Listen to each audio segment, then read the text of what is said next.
in light of headlines like these, where we're seeing huge levels of drug death yet again in Scotland, is it should we start looking more closely at this issue and saying, actually, we should make drugs less accessible, not more? Morning, and thanks for having me on. I think first and foremost, as you highlighted earlier, the Scottish situation is, incredibly tragic. It's, by far the worst drug death rates in Europe. I think we, in all honesty, have tried the approach which you talk about of trying to make drugs less accessible. I'm not talking about making drugs more accessible, but the sort of key takeaway headline, I think, from the report today is that the report has recommended the implementation of overdose prevention centres.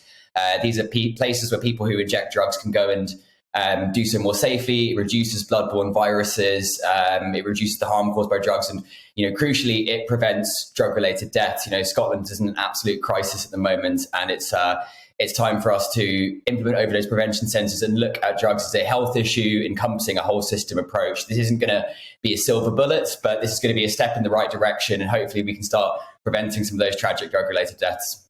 And what have the effects been in countries such as Portugal, which have decriminalised drugs? Has that been proven to be a successful approach?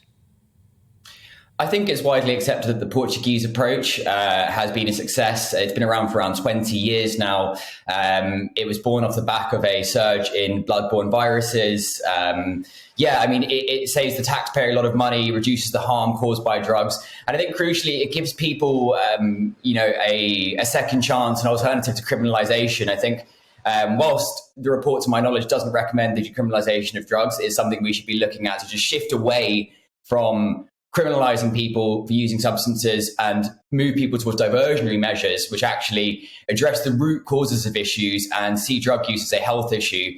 These drug-related deaths, the vast majority of them would have been, people who have a substance use issue, who are not particularly happy. They might have been rooted in childhood trauma. So this isn't going to be a cure-all, but we absolutely should be looking at drug use as a health issue to reduce these tragic drug deaths.